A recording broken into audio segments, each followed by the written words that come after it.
ಅನುದಿನ ಅನುಕ್ಷಣ ಮನೆಯಲ್ಲೂ ಕಲಿಯೋಣ, ಕಲಿಕೆಯ ಹೊಸ ಹಾದಿಯಲಿ ಜೊತೆಗೂಡಿ ಹೆಜ್ಜೆಯ ಹಾಕೋಣ, ಸಂತಸದಿ ಕಲಿಯೋಣ ನಮ್ಮ ಹೆಮ್ಮೆಯ ಈ ಕ್ಲಾಸಿನಲ್ಲಿ.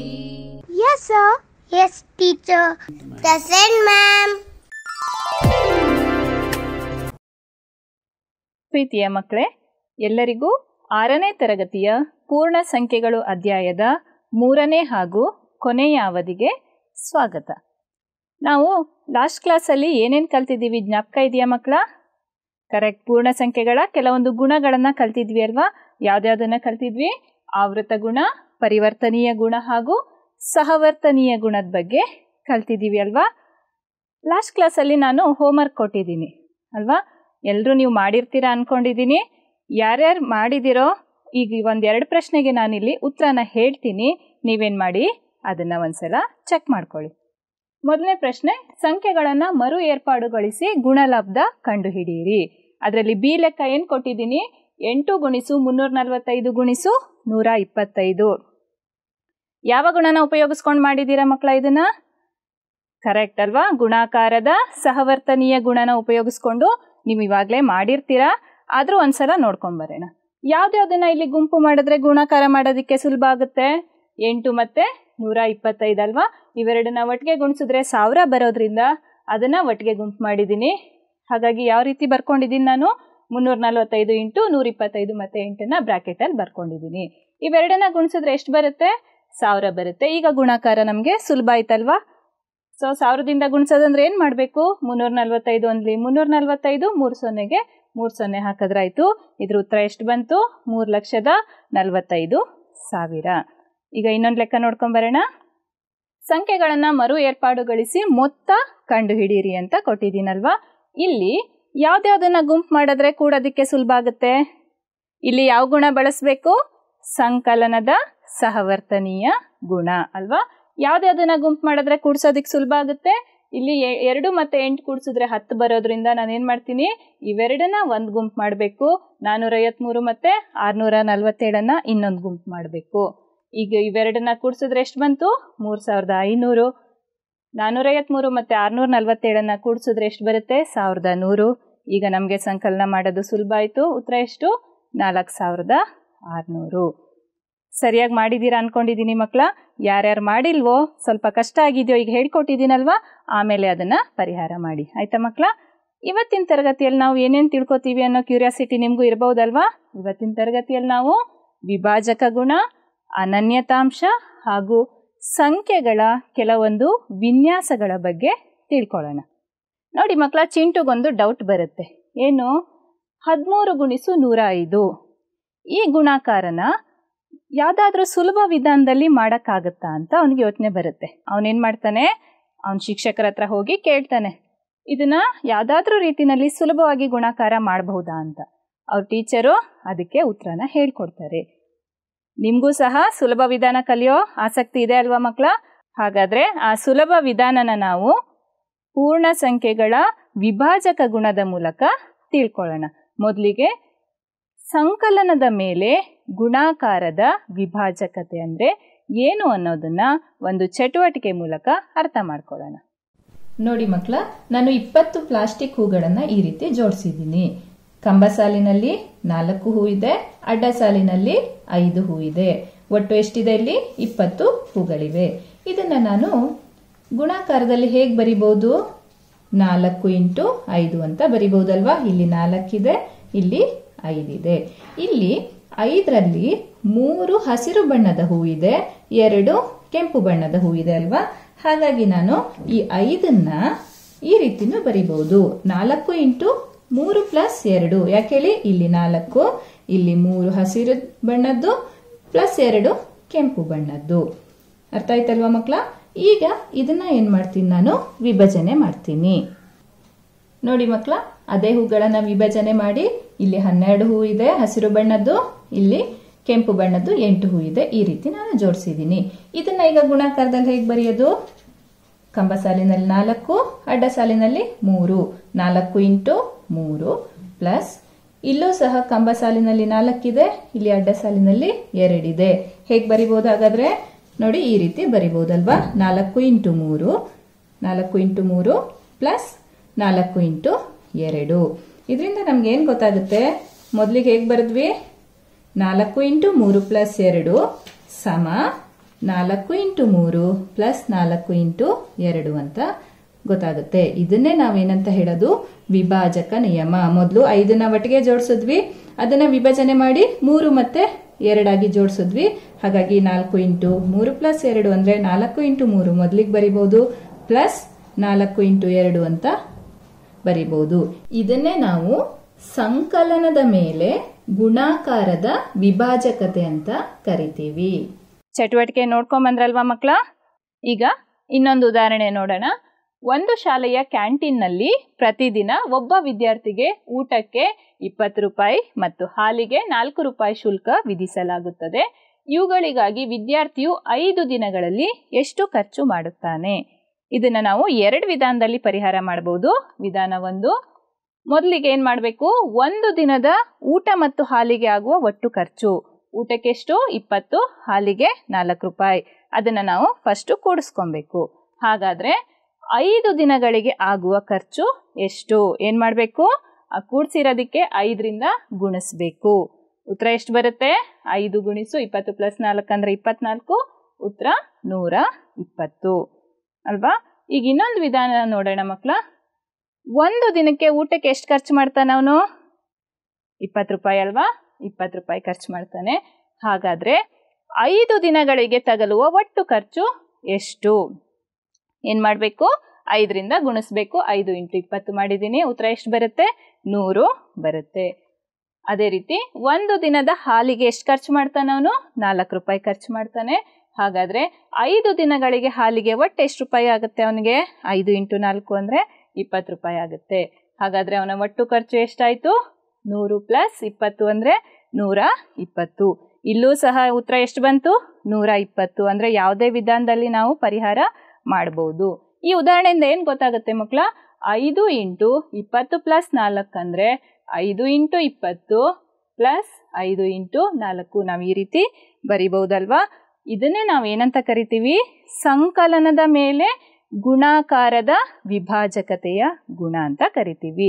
ಯಾಕಿಲ್ಲಿ ಸಂಕಲನದ ಮೇಲೆ ಗುಣಾಕಾರದ ವಿಭಾಜಕತೆ ಅಂತ ಕೊಟ್ರು? ಇಲ್ಲಿ ಪ್ಲಸ್ ಇದೆ. ಅದೇ ಮೈನಸ್ ಇದ್ದಿದ್ರೆ ಏನಂತ ಕರಿಬಹುದಿತ್ತು? ವ್ಯವಕಲನದ ಮೇಲೆ ಗುಣಾಕಾರದ ವಿಭಾಜಕತೆಯ ಗುಣ ಅಂತ ಹೇಳ್ಬಹುದಲ್ವಾ? ನೋಡಿ ಮಕ್ಕಳ, ವಿಭಾಜಕ ನಿಯಮ ಅಂದ್ರೆ ಏನು ಅಂತ ನಿಮ್ಗೆ ಅರ್ಥ ಆಯ್ತು. ಈಗ ಇನ್ನೊಂದು ಉದಾಹರಣೆ ಮೂಲಕ ನೋಡೋಣ. 6 ಗುಣಿಸು 7 ನಾನು ಗುಣಿಸ್ಬೇಕು. ಅವಾಗ ಇಲ್ಲಿ 6 7 ನನಗೆ ಸ್ವಲ್ಪ ಕಷ್ಟ ಆಗುತ್ತೆ ಅಂದಾಗ ನಾವೇನ್ ಮಾಡ್ಬೋದು? 7ನ್ನ 5 ಪ್ಲಸ್ 2 ಅಂತ ಬರ್ಕೊಬಹುದು. ಅವಾಗ 6 5 ಎಷ್ಟು ಅಂತ ಕಂಡುಹಿಡಿಬಹುದು, ಪ್ಲಸ್ 6 2 ಎಷ್ಟು ಅಂತ ಕಂಡುಹಿಡಿದು ಅವೆರಡನ್ನ ಕೂಡಿಸಿದ್ರೆ ನಮಗೆ ಉತ್ತರ ಬರುತ್ತೆ. ಅದೇ ರೀತಿ 12 ಗುಣಿಸು 6 ಪ್ಲಸ್ 12 ಗುಣಿಸು 14 ಅಂತ ಒಂದು ಲೆಕ್ಕ ಇದೆ.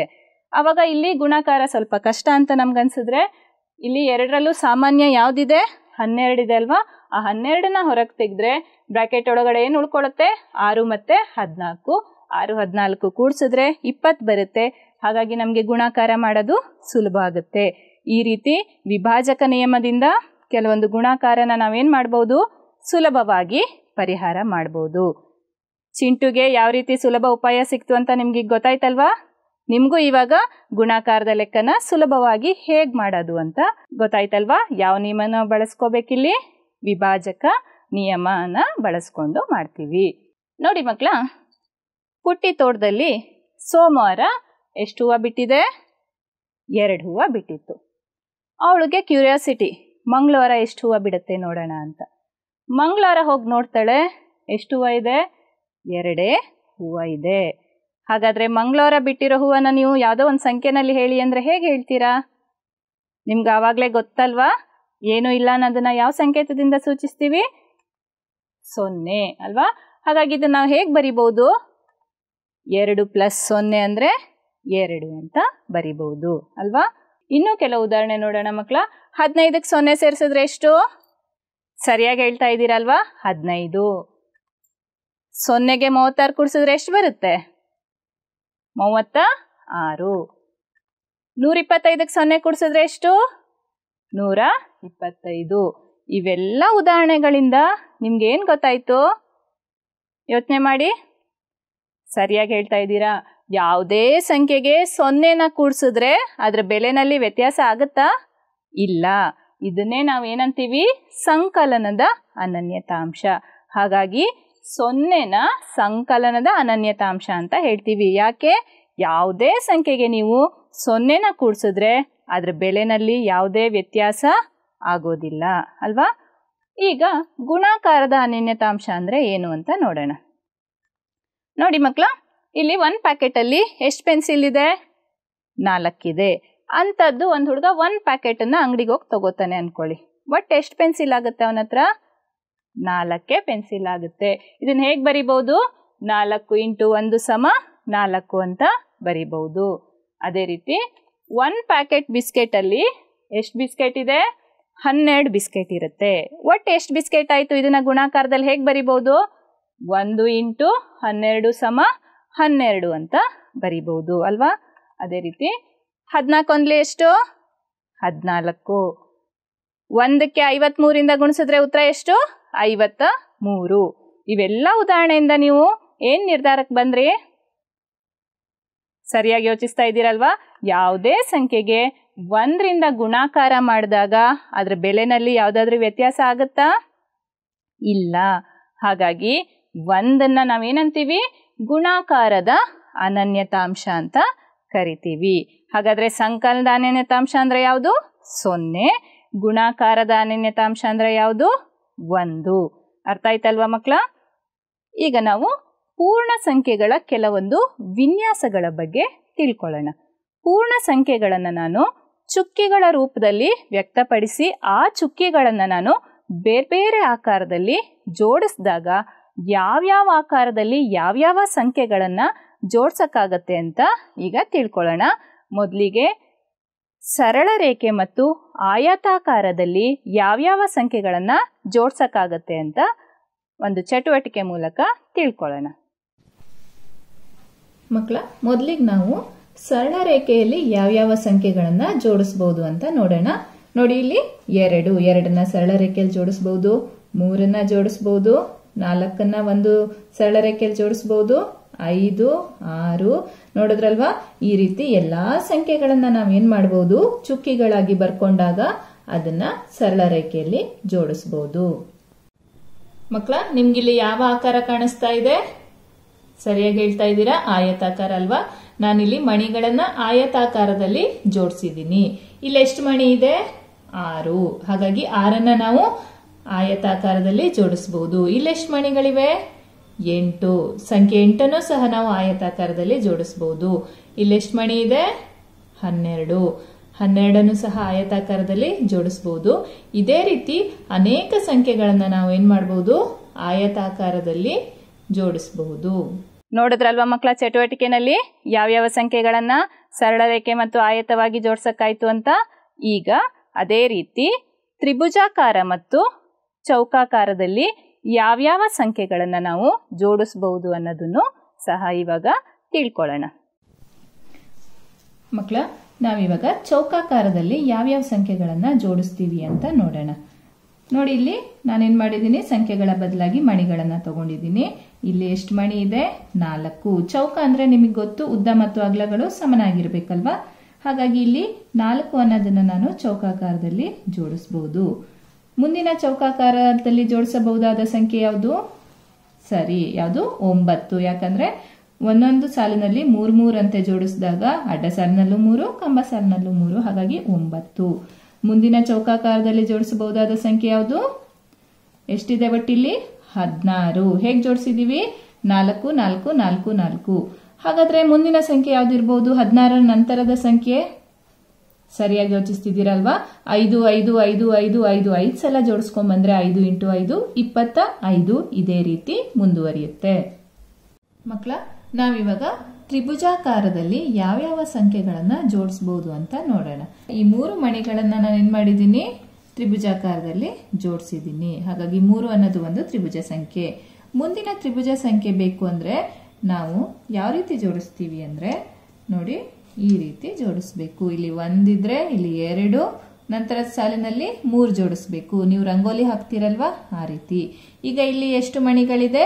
6. ಹಾಗಾಗಿ 6 ಅನ್ನೋದು ಸಹ ಒಂದು ತ್ರಿಭುಜ ಸಂಖ್ಯೆ. ಮುಂದಿನ ತ್ರಿಭುಜ ಸಂಖ್ಯೆ ಬೇಕು ಅಂದ್ರೆ ಎಷ್ಟು ಜೋಡಿಸ್ಬೇಕು ಇವಾಗ ನಾನು? ಕರೆಕ್ಟ್, 4 ಜೋಡಿಸ್ಬೇಕಲ್ವಾ? ನೋಡಿ ಈಗ ಎಷ್ಟಾಯ್ತು? 1, 2, 3, 4 ಎಲ್ಲ ಸೇರಿದ್ರೆ 10. 10 ಅನ್ನೋದು ಸಹ ಒಂದು ತ್ರಿಭುಜ ಸಂಖ್ಯೆ. ಇದರ ಮುಂದಿನ ತ್ರಿಭುಜ ಸಂಖ್ಯೆ ಬೇಕು ಅಂದ್ರೆ ಏನ್ ಮಾಡ್ಬೇಕು ನಾನು? ಇದರ ಕೆಳಗಡೆ ಮತ್ತೆ 5 ಮಣಿಗಳನ್ನ ಜೋಡಿಸ್ಬೇಕು. ಅದರ ನಂತರದ್ದು ಬೇಕು ಅಂದಾಗ 6 ಮಣಿಗಳು. ಈ ರೀತಿ ಮುಂದುವರಿಯುತ್ತಾ ಹೋಗುತ್ತೆ. ಈಗ ನಿಮ್ಗೆ ಗೊತ್ತಾಯ್ತು ಅನ್ಸುತ್ತಲ್ವಾ ಯಾವ್ಯಾವ ಸಂಖ್ಯೆಗಳನ್ನ ಯಾವ್ಯಾವ ರೀತಿ ಜೋಡಣೆ ಮಾಡಕ್ಕೆ ಆಗತ್ತೆ ಅಂತ. ಈಗ ನೋಡಿ ಮಕ್ಕಳ, ಸರಳ ರೇಖೆಯಲ್ಲಿ ಹಾಗಾದ್ರೆ ಯಾವ್ಯಾವ ಸಂಖ್ಯೆಗಳನ್ನ ಜೋಡಿಸಿದ್ವಿ? 2, 3, 4, 5 ಈ ರೀತಿ ಎಲ್ಲಾ ಸಂಖ್ಯೆಗಳನ್ನ ನಾವೇನ್ ಮಾಡಬಹುದು? ಸರಳ ರೇಖೆನಲ್ಲಿ ಜೋಡಿಸಬಹುದು ಅಲ್ವಾ? ಆಯತಾಕಾರವಾಗಿ ಯಾವ್ಯಾವ ಸಂಖ್ಯೆಗಳನ್ನ ಜೋಡ್ಸಕ್ಕಾಗುತ್ತೆ? ಚುಕ್ಕಿಗಳಾಗಿ ಬರ್ಕೊಂಡಾಗ 4, 6, 8, 9, 10, 12 ಈ ರೀತಿ ಅನೇಕ ಸಂಖ್ಯೆಗಳನ್ನ ನಾವೇನ್ ಮಾಡಬಹುದು? ಆಯತಾಕಾರದಲ್ಲಿ ಜೋಡಿಸಬಹುದು. ಚೌಕಾಕಾರವಾಗಿ ಯಾವ್ಯಾವ ಸಂಖ್ಯೆಗಳನ್ನ ಜೋಡ್ಸಕ್ಕಾಯ್ತು? 4, 9, 16, 25 ಈ ರೀತಿ ಹೋಗುತ್ತೆ. ಇದು ಹೇಗೆ ಬರುತ್ತೆ?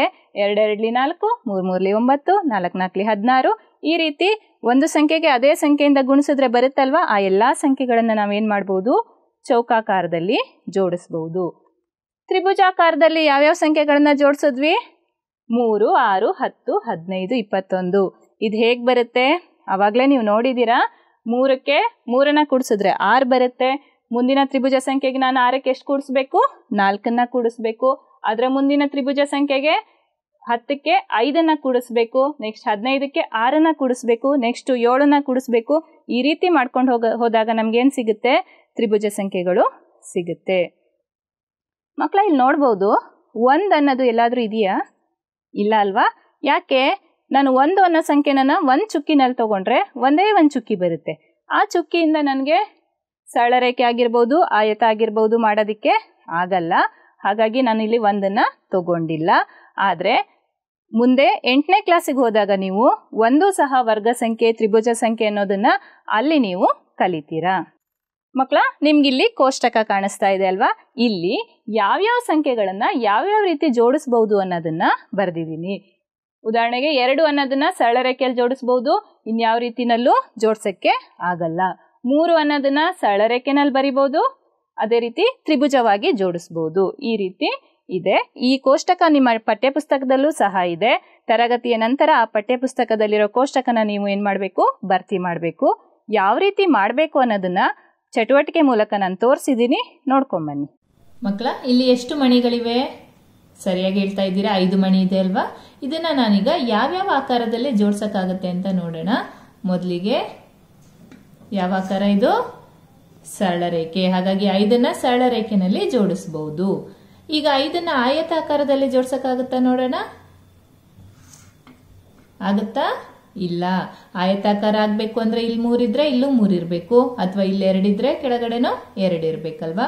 ಹಾಗಾಗಿ 5ನ್ನ ಆಯತಾಕಾರ ಮಾಡಕ್ಕೆ ಆಗಲ್ಲ. ಚೌಕ ಮಾಡಕ್ಕಾಗತ್ತಾ? ಇಲ್ಲ. ತ್ರಿಭುಜ ಮಾಡಕ್ಕಾಗತ್ತಾ ಅಂತ ನೋಡೋಣ. ತ್ರಿಭುಜಾಕಾರದಲ್ಲೂ ಸಹ 5ನ್ನ ಜೋಡ್ಸಕ್ಕೆ ಆಗಲ್ಲ. ಇದರಿಂದ ಏನ್ ಗೊತ್ತಾಗುತ್ತೆ? 5ನ್ನ ಬರೀ ಸರಳ ರೇಖೆ ಮಾತ್ರ ಮಾಡಕ್ಕಾಗುತ್ತೆ, ಇನ್ಯಾವುದೇ ಆಕಾರದಲ್ಲಿ ಜೋಡ್ಸಕ್ಕೆ ಆಗಲ್ಲ.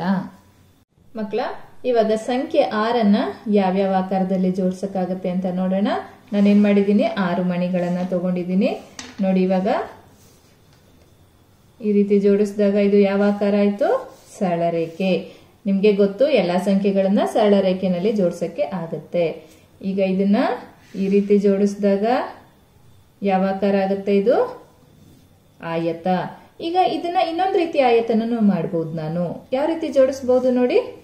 2 2 2 ಈ ರೀತಿ ಜೋಡಿಸಿದಾಗ್ಲೂ ಸಹ ಆಯತಾಕಾರ ಆಗುತ್ತೆ. ಇದನ್ನ ಚೌಕ ಮಾಡಕ್ಕಾಗತ್ತಾ? ಇಲ್ಲ. ಚೌಕಾಕಾರದಲ್ಲಿ 6ನ್ನ ನಮ್ಗೆ ಜೋಡಿಸೋದಿಕ್ಕೆ ಆಗೋದಿಲ್ಲ.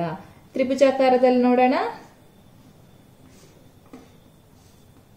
ನೋಡಿ, 1 2 3 ಈ ರೀತಿ ಅಲ್ವಾ ನಾವು ತ್ರಿಭುಜಾಕಾರದಲ್ಲಿ ಜೋಡಿಸೋದು. ಹಾಗಾಗಿ 6ನ್ನ ತ್ರಿಭುಜಾಕಾರ ಮಾಡೋದಿಕ್ಕೆ ಆಗುತ್ತೆ. ಚಟುವಟಿಕೆನಲ್ಲಿ ನೋಡಿದ್ರಲ್ವಾ ಮಕ್ಕಳ, ಯಾವುದಾದ್ರೂ ಒಂದು ಸಂಖ್ಯೆನ ತಗೊಂಡು ಅದರಿಂದ ಸರಳ ರೇಖೆ ಮಾಡೋಕ್ಕಾಗತ್ತಾ, ಆಯತ ಮಾಡೋಕ್ಕಾಗತ್ತಾ, ಚೌಕ ಮಾಡೋಕ್ಕಾಗತ್ತಾ, ತ್ರಿಭುಜ ಮಾಡೋಕ್ಕಾಗತ್ತಾ ಅಂತ ಪರೀಕ್ಷೆ ಮಾಡಿ ಈ ಕೋಷ್ಟಕವನ್ನು ಭರ್ತಿ ಮಾಡಿ. ಮಕ್ಕಳ, ಕೆಲವೊಂದು ವಿನ್ಯಾಸಗಳು ನಮಗೆ ಸಮಸ್ಯೆನ ಸುಲಭವಾಗಿ ಪರಿಹಾರ ಮಾಡೋದಕ್ಕೆ ಸಹಾಯ ಆಗುತ್ತೆ. ಉದಾಹರಣೆಗೆ 117ಕ್ಕೆ 9ನ್ನು ಕೂಡಿಸ್ಬೇಕು. ಇದನ್ನು ನಾನು ಇನ್ನೂ ಸುಲಭವಾಗಿ ಮನಸ್ಸಲ್ಲಿ ಹೇಗೆ ಮಾಡ್ಬೋದು ಅಂದರೆ, 117ಕ್ಕೆ 10ನ್ನು ಕೂಡಿಸಿ 1ನ್ನು ಕಳಿಬಹುದು. ಅಂದರೆ 9ನ್ನು ಕೂಡಿಸೋದಂದ್ರೂ ಒಂದೇ, 10 ಕೂಡಿಸಿ 1 ಕಳಿಯೋದಂದ್ರೂ ಒಂದೇ ಅಲ್ವಾ. ಅವಾಗ 117ಕ್ಕೆ 10 ಕೂಡಿಸಿದ್ರೆ ಎಷ್ಟಾಯಿತು? 127. ಅದರಲ್ಲಿ 1 ಕಳೆದ್ರೆ ಉತ್ತರ ಎಷ್ಟು ಬಂತು? 126. ಅದೇ ರೀತಿ 117ಕ್ಕೆ 99ನ್ನು ಕೂಡಿಸ್ಬೇಕು. ಹಾಗಾದರೆ ಫಸ್ಟ್ ನಾನು ಎಷ್ಟು ಕೂಡಿಸಿದ್ರೆ ಸುಲಭ ಆಗುತ್ತೆ?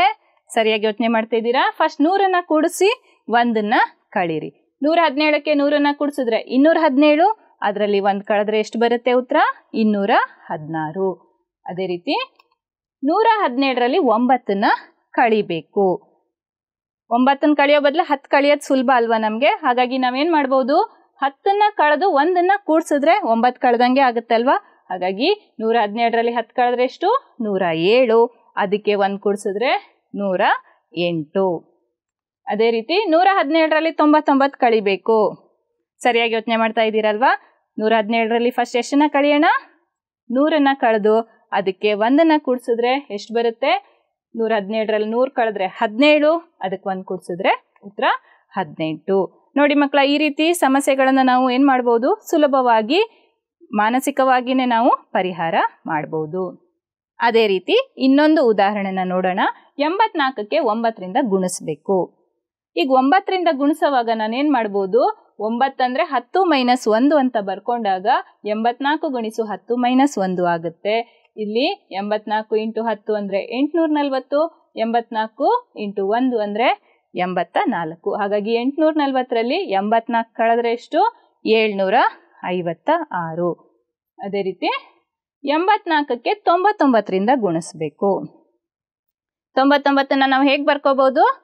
100 - 1 ಅಂತ ಬರ್ಕೊಬಹುದು. ಈಗ ಇದ್ರ ಉತ್ತರ ಎಷ್ಟು ಬಂತು? 8316. ಈ ರೀತಿ ಬರ್ಕೊಂಡಾಗ ನಾವು ಸುಲಭವಾಗಿ ಪರಿಹಾರ ಮಾಡಬಹುದು. ಅದೇ ರೀತಿ 84ನ್ನ 999ರಿಂದ ಗುಣಿಸೋದು ಅಂದ್ರೆ ಏನರ್ಥ? 84 × 1000 - 1. 84 × 1000 ಅಂದರೆ 84,000. 84,000ದಲ್ಲಿ 84 ಕಳೆದ್ರೆ ಎಷ್ಟು ಬರುತ್ತೆ? 83,916. ಇಲ್ಲೂ ಸಹ ಇಲ್ಲಿ 3 ಸಂಖ್ಯೆಯಿಂದ ಗುಣಿಸೋ ಬದಲು ನಾವೇನು ಮಾಡಿದ್ವಿ? ಸುಲಭವಾಗಿ ಅದಕ್ಕೆ ಪರಿಹಾರನ ಕಂಡುಕೊಂಡ್ವಿ ಅಲ್ವಾ. ಈ ರೀತಿ ಕೆಲವೊಂದು ವಿನ್ಯಾಸಗಳಿಂದ ನಮ್ಮ ಸಮಸ್ಯೆನ ನಾವೇನು ಮಾಡ್ಬೋದು? ಸುಲಭಗೊಳಿಸ್ಕೊಳ್ಬೋದು.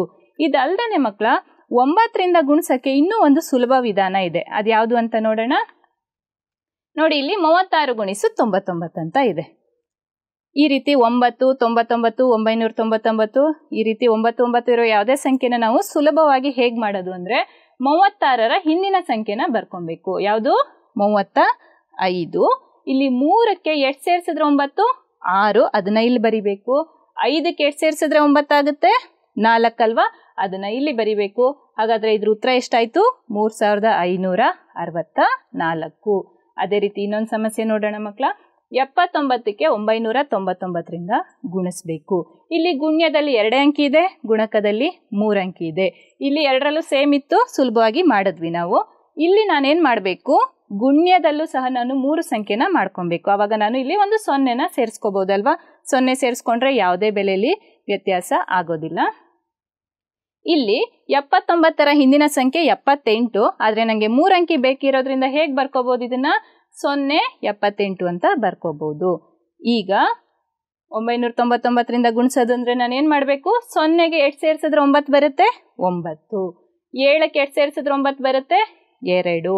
8ಕ್ಕೆ 8 ಸೇರಿಸಿದ್ರೆ 9 ಬರುತ್ತೆ? 1. ಈ ರೀತಿ ಬರ್ಕೊಂಡ್ರೆ ಇದ್ರ ಉತ್ತರ ನಮಗೆ ಸಿಕ್ತು. ಎಷ್ಟು? 78,921. ಸುಲಭ ಇದೆ ಅಲ್ವಾ ಮಕ್ಕಳ? ಈ ರೀತಿ ಗುಣ್ಯ ಮತ್ತು ಗುಣಕದಲ್ಲಿ ಒಂದೇ ರೀತಿಯ ಅಂಕಿ ಇದ್ದರೆ ಈ ರೀತಿ ಮಾಡ್ಬೋದು. ಗುಣ್ಯದಲ್ಲಿ ಕಡಿಮೆ ಇದ್ದು ಗುಣಕದಲ್ಲಿ ಜಾಸ್ತಿ ಇದ್ದರೆ ನಾವು ಈ ರೀತಿ ಬರ್ಕೊಂಡು ಮಾಡ್ಬೋದು. ಈಗ ಇನ್ನೊಂದು ಉದಾಹರಣೆ. ಗುಣ್ಯದಲ್ಲಿ ಜಾಸ್ತಿ ಗುಣಕದಲ್ಲಿ ಕಡಿಮೆ ಇದ್ದಾಗ ನಾನು ಇವಾಗಲೇ ಹೇಳ್ಕೊಟ್ನಲ್ವಾ, ಆ ವಿಧಾನದಿಂದ ಮಾಡಬೇಕು. ಅಂದರೆ 524 99ನ 100 - 1 ಅಂತ ಬರ್ಕೊಂಡು 52,400 ಬರುತ್ತೆ. -524 ಅಂದರೆ 51,876. ಇಲ್ಲಿ ಈ ರೀತಿಯ ಬೇರೆ ಬೇರೆ ಸಂಖ್ಯೆಗಳನ್ನು ನೀವು ಮನೆಯಲ್ಲೇ ಹಾಕ್ಕೊಂಡು ಈ ಸುಲಭ ವಿಧಾನನ ಅಭ್ಯಾಸ ಮಾಡಿ. ಬೆಲೆ ಕಂಡು ಹಿಡಿಯಿರಿ ಅಂತ ಇದೆ. ಹೇಗಿದೆ? 297 ಗುಣಿಸು 17 ಪ್ಲಸ್ 297 ಗುಣಿಸು 3. ಇವೆರಡರಲ್ಲಿ ಇಲ್ಲಿ ಸಾಮಾನ್ಯ ಯಾವುದಿದೆ? 297 ಇದೆ. ಅದನ್ನ ಹೊರಗಡೆ ಇಟ್ಟಾಗ ಬ್ರಾಕೆಟ್ ಒಳಗಡೆ ಏನು ಬರುತ್ತೆ? 17 ಮತ್ತೆ 3. ಇವೆರಡನ್ನ ಕೂಡಿಸಿದ್ರೆ ಎಷ್ಟು ಬರುತ್ತೆ ಮಕ್ಕಳ? 20. 297 ಇಂಟು 20 ಅಂದರೆ ಎಷ್ಟು? 5,940. ನೋಡಿ ಮಕ್ಕಳ, ಇಲ್ಲಿ ಇದನ್ನ ಗುಣಿಸಿ ಮತ್ತೆ ಕೂಡಿಸೋ ಬದಲು ನಾವು ಸುಲಭವಾಗಿ ಇದನ್ನ ಪರಿಹಾರ ಮಾಡಿದ್ವಿ ಅಲ್ವಾ? ಅದೇ ರೀತಿ ವಿಭಾಜಕ ಗುಣ ಉಪಯೋಗಿಸಿ ಸಂಕ್ಷೇಪಿಸಿ ಅಂತ ಇನ್ನೊಂದು ಲೆಕ್ಕ ಇದೆ. 213 ಗುಣಿಸು 102. ಈ 102ನ್ನ ನಾನು ಹೇಗೆ ಬರ್ಕೋಬಹುದು ಸುಲಭವಾಗಿ ಮಾಡೋದಕ್ಕೆ? 100 ಪ್ಲಸ್ 2 ಅಂತ ಬರ್ಕೋಬಹುದು. 213 ಗುಣಿಸು 100 ಪ್ಲಸ್ 213 ಗುಣಿಸು 2. ಇಲ್ಲಿ ಎಷ್ಟಾಗುತ್ತೆ? 21,300 ಪ್ಲಸ್ 426. ಕೂಡಿಸಿದ್ರೆ ಎಷ್ಟು ಬರುತ್ತೆ? 21,726. ನೋಡಿದ್ರಲ್ವಾ ಮಕ್ಕಳ, ವಿಭಾಜಕ ನಿಯಮದಿಂದ ನಮಗೆ ಎಷ್ಟೊಂದು ಸುಲಭವಾಗಿ ಸಮಸ್ಯೆಗಳನ್ನು ಪರಿಹಾರ ಮಾಡ್ಬೋದು ಅಂತ. ಇವತ್ತಿನ ತರಗತಿಯಲ್ಲಿ ಹಾಗಾದರೆ ನಾವೇನೇನು ಕಲ್ತ್ವಿ? ವಿಭಾಜಕ ಗುಣ ಅಂದ್ರೆ ಏನು ಅಂತ ಕಲ್ತ್ವಿ. ಸಂಕಲನದ ಹಾಗೂ ಗುಣಾಕಾರದ ಅನನ್ಯತಾಂಶ ಯಾವುದು ಅಂತ ಕಲ್ತ್ವಿ. ಹಾಗೆ ಕೆಲವೊಂದು ಸಂಖ್ಯಾ ವಿನ್ಯಾಸಗಳಿಂದ ಸಮಸ್ಯೆಗಳನ್ನು ಹೇಗೆ ಸುಲಭವಾಗಿ ಪರಿಹಾರ ಮಾಡ್ಬೋದು ಅಂತ ತಿಳ್ಕೊಂಡ್ವಿ. ಈಗ ಇಲ್ಲಿ ಹೊಂದಿಸಿ ಬರೆಯೋದಿದೆ. ನೀವೇನು ಮಾಡಬೇಕು? ಇಲ್ಲಿ ಎಷ್ಟೊಂದು ಗುಣ ಇದೆ, ಯಾವ ಗುಣ ಯಾವುದಕ್ಕೆ ಸರಿ ಹೊಂದುತ್ತೆ ಅಂತ ಬೇಗ ಬೇಗ ಮಾಡಿ. ನೋಡಿ ಮಕ್ಕಳ, ಮೊದಲಿಗೆ 6 + 8 8 + 6 ಯಾವ ಗುಣ ಇದು? ಸರಿಯಾಗಿ ಯೋಚನೆ ಮಾಡ್ತಾ ಇದ್ದೀರಾ? 5 × 7 = 35. ಇದು ಸಹ ಯಾವ ಗುಣ ಅಂತ ಬರೀರಿ. ಇದೇ ರೀತಿ ಎಲ್ಲದಕ್ಕೂ ಉತ್ತರನ ಬರೀರಿ. ಈಗ ನಿಮ್ಮ ಉತ್ತರನ ಸರಿನಾ ತಪ್ಪ ಅಂತ ನೋಡೋಣ. ನೋಡಿ ಮಕ್ಕಳ, ಮೊದಲನೇದು ಯಾವುದು? ಸಂಕಲನದ ಪರಿವರ್ತನೀಯ ಗುಣ. ಇದ್ಯಾವುದು? ಗುಣಾಕಾರದ ಆವೃತ್ತ ಗುಣ. ಮೂರನೇದು ಯಾವುದು? ಗುಣಾಕಾರದ ಸಹವರ್ತನೀಯ ಗುಣ. ನಾಲ್ಕನೇದು ಸಂಕಲನದ ಆವೃತ್ತ ಗುಣ. ಇಲ್ಲಿ 6 × 5 + 3 ಈ ರೀತಿ ಬರ್ಕೊಂಡಿದ್ದೀನಿ ಅಂದ್ರೆ ಅದು ಯಾವ ಗುಣ? ವಿಭಾಜಕ ಗುಣ. ಕೊನೆಯದು 12 + 0 ಅಂದರೆ 12. ಇದು ಯಾವ ಗುಣ? ಸಂಕಲನದ ಅನನ್ಯತಾಂಶ. ಮಕ್ಕಳ, ಈ ಪಾಠ ನಿಮಗೆ ಅರ್ಥ ಆಯಿತು ಅನ್ಕೋತೀನಿ. ಇಲ್ಲಿ ತನಕ ನಾನು ಏನೇನು ಹೇಳಿದ್ದೀನೋ ಎಲ್ಲ ವಿಷಯಗಳು ಪಠ್ಯಪುಸ್ತಕದಲ್ಲಿ ವಿವರವಾಗಿ ಇದೆ. ನೀವೇನು ಮಾಡಬೇಕು? ಇನ್ನೊಂದು ಸಲ ಪಠ್ಯಪುಸ್ತಕನ ಚೆನ್ನಾಗಿ ಓದ್ಕೊಳ್ಳಿ. ಪ್ರತಿಯೊಂದು ಸಮಸ್ಯೆನ ಸ್ಟೆಪ್ ಬೈ ಸ್ಟೆಪ್ ಬರೆದು ಅಭ್ಯಾಸ ಮಾಡಿ. ಬರೆದು ಅಭ್ಯಾಸ ಮಾಡಿದಾಗ ಪ್ರತಿಯೊಂದು ಸ್ಟೆಪ್ಪಲ್ಲೂ ಯಾಕೆ ಬಂತು ಅನ್ನೋದಕ್ಕೆ ಉತ್ತರನ ತಿಳ್ಕೊಂಡು ಮುಂದಕ್ಕೆ ಹೋಗಿ. ಅರ್ಥ ಆಗಿಲ್ಲ ಅಂದರೆ ಮುಂದಕ್ಕೆ ಹೋಗಬಾರ್ದು. ಈ ರೀತಿ ಮಾಡಿದಾಗ ನಮಗೇನಾಗುತ್ತೆ? ಗಣಿತ ಬಹಳ ಸುಲಭ ಆಗುತ್ತೆ. ಅದಲ್ಲದೆ ಅಭ್ಯಾಸ ಪುಸ್ತಕದಲ್ಲಿಯೂ ಸಹ ಕೆಲವೊಂದು ಸಮಸ್ಯೆಗಳನ್ನು ಕೊಟ್ಟಿದ್ದಾರೆ, ಅದನ್ನು ಸಹ ಪರಿಹಾರ ಮಾಡಿ. ಗೊತ್ತಾಗಿಲ್ಲ ಅಂದರೆ ನಿಮ್ಮ ಹಿರಿಯರಿಗೋ ಅಥವಾ ನಿಮ್ಮ ಶಿಕ್ಷಕರಿಗೋ ಕೇಳಿ ಈ ಪಾಠನ ಚೆನ್ನಾಗಿ ಕಲ್ತ್ಕೊಳ್ಳಿ. ಆಯಿತಾ ಮಕ್ಕಳ? ಈಗ ಹೋಮ್ವರ್ಕ್ ಕ್ವಶನ್ ಇದೆ, ಇಲ್ಲಿ ಬರ್ಕೊಳ್ಳಿ. ಮೊದಲನೇದು ವಿಭಾಜಕ ಗುಣ ಬಳಸಿ ಸಂಕ್ಷೇಪಿಸಿ 2 ಲೆಕ್ಕ ಇದೆ. ನಿಮ್ಗೆ ಇವಾಗಲೇ ಗೊತ್ತಾಯಿತು ಯಾವ ರೀತಿ ಇದನ್ನ ವಿಭಜನೆ ಮಾಡಿ ಬರ್ಕೊಂಡಾಗ ಸುಲಭವಾಗಿ ಉತ್ತರ ಸಿಗುತ್ತೆ ಅಂತ. ಅದಲ್ಲದೆ ತ್ರಿಭುಜಾಕಾರದಲ್ಲಿ ಜೋಡಿಸಬಹುದಾದ ಮೊದಲ 10 ಸಂಖ್ಯೆಗಳನ್ನು ಬರೆಯಿರಿ. ನಿಮ್ಗೆ ಇವಾಗಲೇ ಗೊತ್ತಾಗಿದೆ ಅಲ್ವಾ ಯಾವ್ಯಾವ ಸಂಖ್ಯೆಗಳನ್ನು ತ್ರಿಭುಜದಲ್ಲಿ ಜೋಡಿಸಬಹುದು ಅಂತ. ಅಂತಹ 10 ಸಂಖ್ಯೆಗಳನ್ನು ನೀವು ಬರಿಬೇಕು. ಎಲ್ಲರಿಗೂ ಧನ್ಯವಾದಗಳು. ನಾನು ವರದಾ, ಸಹ ಶಿಕ್ಷಕಿ, ಸರ್ಕಾರಿ ಹಿರಿಯ ಪ್ರಾಥಮಿಕ ಶಾಲೆ ಇಟ್ಮಡು, ಬೆಂಗಳೂರು ದಕ್ಷಿಣ ವಲಯ 1 ಇಲ್ಲಿ ಕಾರ್ಯನಿರ್ವಹಿಸ್ತಾ ಇದ್ದೀನಿ.